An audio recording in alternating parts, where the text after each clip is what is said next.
She told me she never wants kids ever. I agreed. Then I found prenatal vitamins and text to her ex saying, "I want your baby. He doesn't deserve one."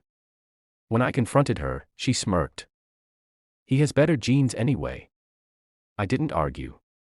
Just sent everything to her parents and his wife. Hey, viewers.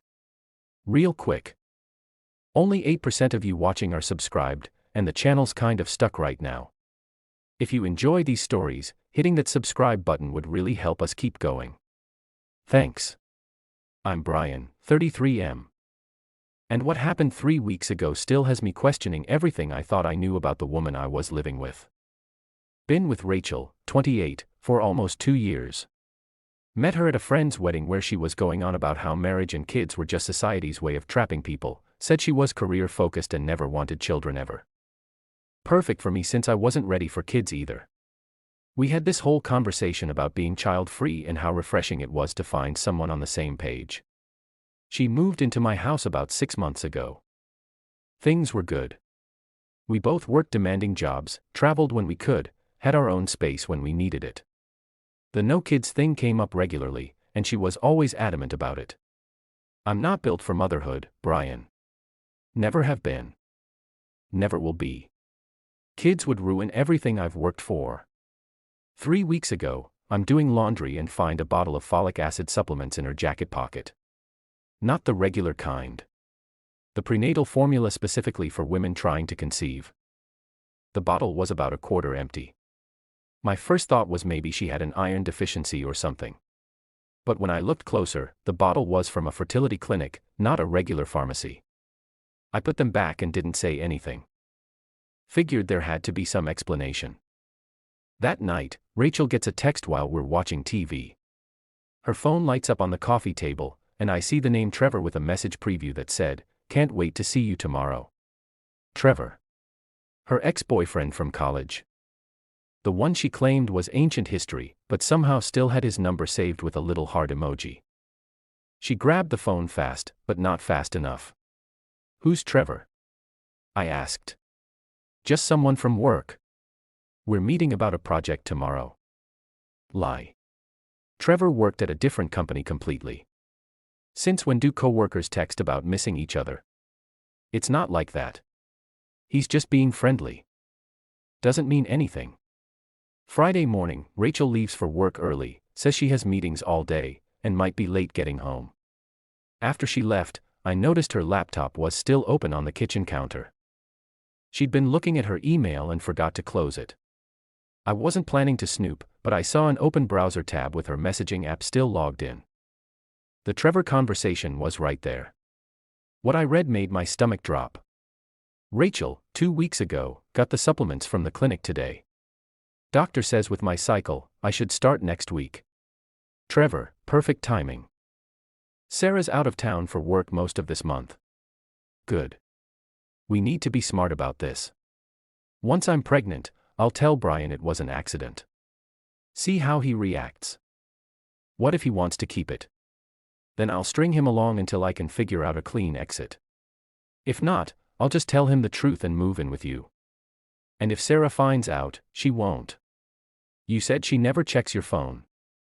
Besides, I want your baby, not his. Brian doesn't deserve one anyway. I kept reading.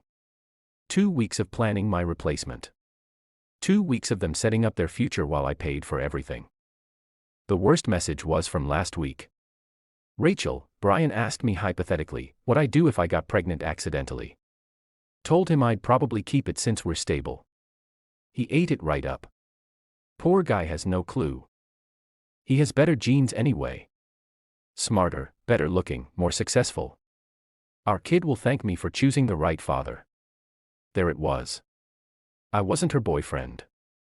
I was her temporary support system while she planned to have another man's baby. I took photos of the conversations with my phone, then closed the laptop and went to work like nothing happened. Friday night, Rachel comes home around 11 p.m. looking satisfied with herself. Sorry, babe. Meetings ran super late. I'm exhausted. How was your project with Trevor? She paused for just a second. Fine. Boring technical stuff. Must have been really involved. You were gone for 13 hours. It was complicated. Lots of details to work through. I bet there were. Saturday morning, I decided to confront her directly. Rachel, can I ask you something? Sure. Are you trying to get pregnant? Her face went white. What? No. Why would you ask that? I pulled out the supplement bottle because I found these fertility supplements from a clinic. The lie came instantly. Those aren't for pregnancy. My doctor recommended them for my energy levels. These are specifically for conception. It says so right on the bottle. Well, that's what the clinic had available, same nutrients. I pulled out my phone and showed her the photos of her messages. Rachel, I know about Trevor. She stared at the screen for a long moment, then something changed in her expression. The mask came off. How long have you been spying on me? Long enough to know you've been planning to have his baby while living in my house. She actually smiled. A cold, calculating smile. And. That's your response? Brian, we're adults. People change their minds about things. I found someone better. Someone better who won't let you move in with him, so you're using me for free housing. Trevor has a wife. We have to be discreet until he can handle that situation. Handle that situation? You mean until he destroys his marriage for you? He will when the time is right. I stared at her. So what was the plan? Get pregnant, tell me it's mine, and hope I'd raise Trevor's kid. That was one option. Depends how you handled the news. And if I didn't want kids, then I'd tell you the truth and move out. Either way, I get what I want, which is Trevor's baby. He has better genes anyway, smarter, more ambitious, better looking. Our children will be superior to anything you could produce. The sheer arrogance was breathtaking. Superior? Come on, Brian. Look at yourself realistically. You're fine for paying bills and providing stability, but you're not exactly prized genetic material. That was it. The conversation was over. I walked away without another word. Saturday afternoon, Rachel left to spend the weekend with her friend, Kelly. At least that's what she told me. Probably going to Trevor's place while his wife was out of town. Time to execute my plan. Update 1 week later. Thanks for all the support in the comments. Really helped me realize I wasn't overreacting to the situation. After Rachel left Saturday, I started gathering more evidence. Printed out all the message conversations, and did some research on Trevor. Turns out he's married to a woman named Sarah who works for an airline company. Explains the out-of-town travel Rachel mentioned. Found Sarah's social media pretty easily. She posts about their life together constantly. Recent photos of them at dinner, vacation trips, even posts about trying to start a family themselves.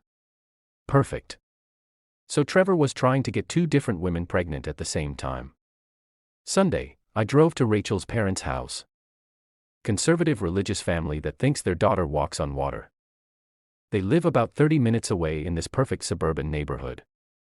Her mom, Linda, answered the door looking surprised, but happy to see me. Brian, what a lovely surprise. Rachel didn't mention you were coming by.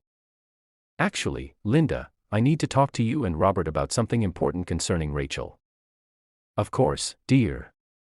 Come in. Robert's in his study. We sat down in their immaculate living room. Family photos everywhere showing Rachel's accomplishments over the years. Linda.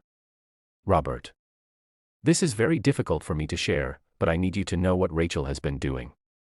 I handed them printed copies of the message conversations. These are texts between Rachel and her ex-boyfriend, Trevor. They're planning to have a baby together while she's been living with me.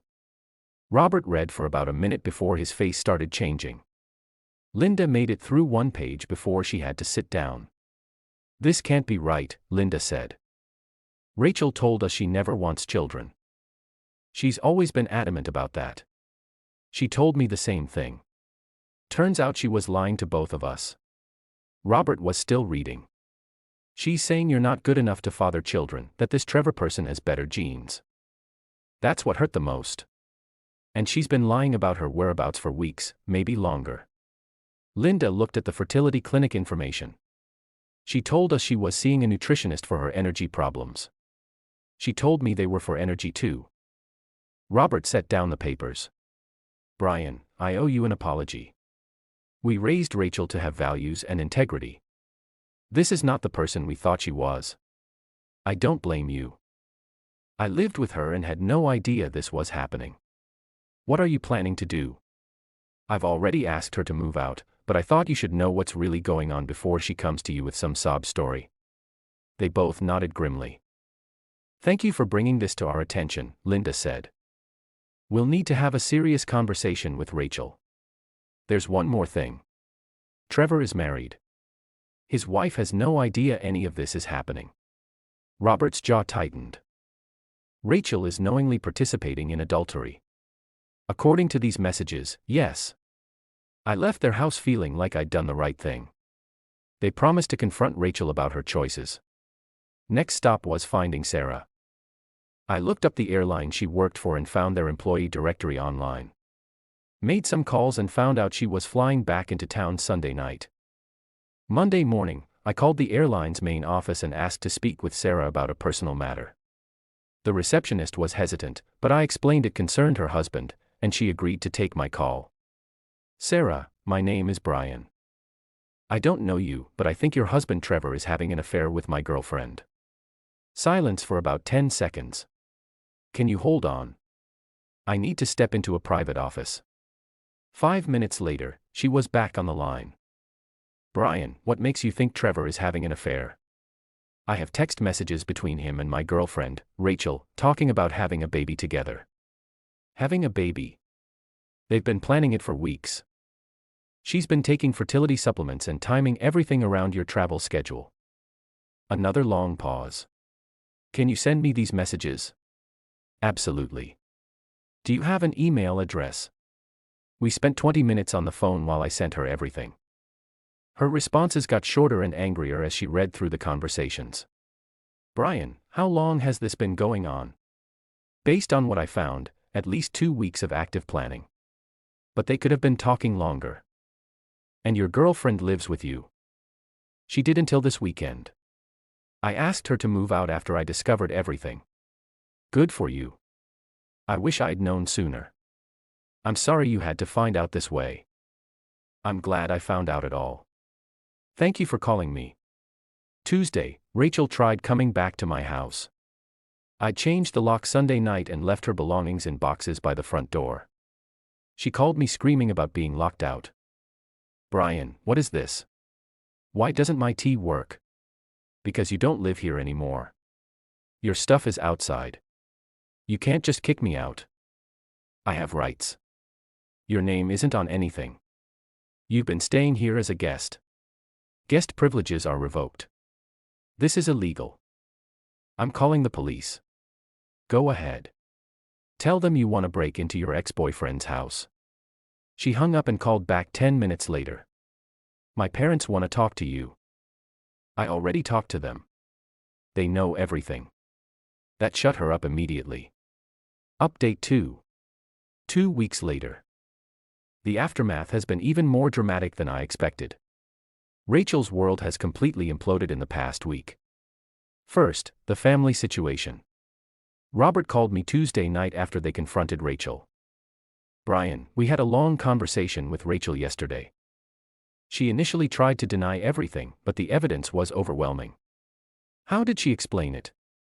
She claimed you were emotionally unavailable and she found comfort with Trevor, said the pregnancy plan was just fantasy talk that got out of hand.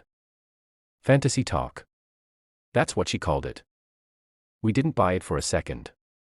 What did you tell her? That she needs to find somewhere else to live. We can't have her bringing this kind of drama into our home. Harsh, but fair. She also asked us for money, said she needed help getting an apartment. After what she did, we declined, told her she needs to take responsibility for her own choices. Wednesday brought news about Trevor's situation. Sarah called me with an update. Brian, I confronted Trevor with the messages last night. He admitted everything. How did that go? He tried to minimize it at first, Said it was just emotional support for an old friend, but the fertility clinic evidence was too specific. What's your plan? I'm filing for divorce. Already contacted a lawyer and we're moving forward immediately. I'm sorry it came to this. Don't be better to know now than find out later when there's actually a baby involved. Thursday, Rachel showed up at my workplace. Security had to escort her out after she started yelling about me ruining her life. You destroyed my relationship with my family. You destroyed your relationship with your family. I just told them the truth. And Trevor's wife, you had no right to contact her. She had every right to know her husband was planning to father children with someone else. We weren't actually going to go through with it. The fertility supplements say otherwise. Friday brought the most satisfying update. Kelly, Rachel's friend, called me. Brian, Rachel asked if she could stay with me temporarily. I wanted to hear your side before I decided. Kelly, did she tell you about the pregnancy plan with Trevor? She said you misunderstood some innocent messages. I sent Kelly the same screenshots I'd shown everyone else. She called back an hour later. Oh my God, Brian. I had no idea. She can't stay here. I understand. She's been lying to everyone, even me. I asked her directly if she was seeing someone else and she denied it. She's been lying to everyone for weeks. Where is she going to go? That's not my problem anymore. Final update. 1 month later, time to close this chapter. It's been about 7 weeks since I found the fertility supplements and discovered Rachel's breeding program with Trevor. Rachel ended up having to move in with some co-worker she barely knew. Apparently, even her extended family wants nothing to do with her after word spread about the affair and pregnancy scheme. The Trevor situation imploded spectacularly. Sarah's divorce is moving fast since she has documentation of his planned adultery. He's already moved out of their house and is staying in some extended stay hotel. Best part is Trevor completely ghosted Rachel once his marriage blew up. Turns out, planning a baby together was a lot more appealing when he thought his wife would never find out. Rachel tried contacting me 2 weeks ago claiming she was pregnant and it might be mine. I reminded her that her messages specifically talked about timing everything around her cycle and Trevor's availability. Plus, we hadn't been intimate in over a month before I found out. She backed down real quick when I offered to pay for a paternity test that would be made public. Last week, I ran into Linda at the grocery store. She looked embarrassed but stopped to talk. Brian, how are you holding up? I'm doing well, Linda. Thanks for asking. I want you to know we're still processing everything Rachel did. We had no idea she was capable of this level of deception. I didn't either until I saw it in black and white. She's been asking to come home, but we told her she needs to figure out her own life first, probably for the best. You handled the situation with remarkable maturity. Rachel lost a good man. I appreciate you saying that.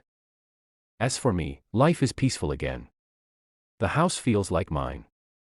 My finances are back under control, and I'm not constantly wondering what schemes are being planned behind my back. Started seeing someone new about 2 weeks ago. Met Jennifer at a bookstore. She's a teacher, has her own apartment, and when she says she's not interested in having kids right now, I actually believe her. Revolutionary concept.